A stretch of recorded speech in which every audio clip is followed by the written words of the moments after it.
মিরসরাইয়ের অন্যতম স্বেচ্ছাসেবী সমাজ উন্নয়ন সংস্থা জাগ্রত প্রতিভার আয়োজনে গুলশান আরা ফাউন্ডেশনের সৌজন্যে ১২তম জাগ্রত প্রতিভা মেধাবৃত্তি পরীক্ষা অনুষ্ঠিত হয়েছে। শনিবার সকালে মেধাবৃত্তি পরীক্ষায় দ্বিতীয় শ্রেণী থেকে পঞ্চম শ্রেণী পর্যন্ত মিরসরাই, ছাগলনাইয়া ও ফটিকছড়ি উপজেলার প্রাথমিক বিদ্যালয়, কিন্ডারগার্টেন ও মাদ্রাসার ১৬১ শিক্ষা প্রতিষ্ঠানের ১,৭৮৪ জন শিক্ষার্থী অংশগ্রহণ করে।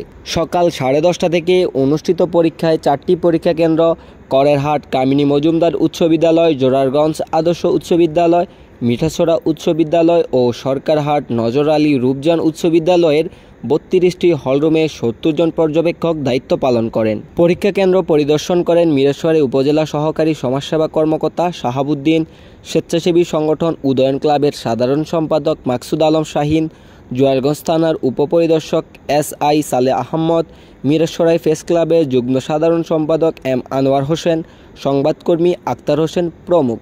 মেধাবৃত্তি পরীক্ষায় কেন্দ্র সচিব হিসেবে দায়িত্ব পালন করেন করেরহাট কামিনী মজুমদার উচ্চ বিদ্যালয় কেন্দ্রে বাহারউদ্দিন বুইয়া, জোরারগঞ্জ আদর্শ উচ্চ বিদ্যালয় কেন্দ্রে বিপুল দে, মিঠাছড়া উচ্চ বিদ্যালয় কেন্দ্রে জামশেদ আলম, সরকারহাট নজর আলী রূপজান উচ্চ বিদ্যালয় কেন্দ্রে বিশ্বজিৎ দে।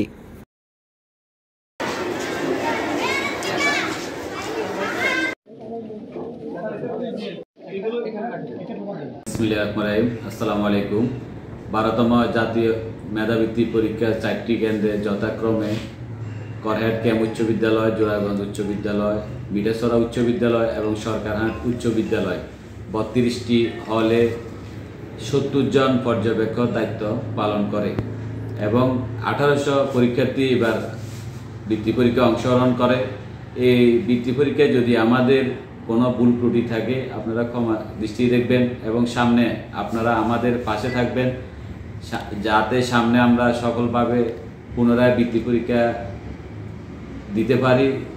এই বৃত্তি পরীক্ষা আয়োজন করতে ক্লাবের সদস্যবৃন্দ এবং যারা এই ক্লাব হল পর্যবেক্ষক দায়িত্ব পালন করেছেন সবাইকে আমার ব্যক্তিগত পক্ষ থেকে কৃতজ্ঞতা প্রকাশ করছি এবং আমাদের সাথে থাকার জন্য সকল শিক্ষা প্রতিষ্ঠান, শিক্ষার্থী এবং অভিভাবকবৃন্দকে অন্তরস্থল থেকে ধন্যবাদ জানাচ্ছি।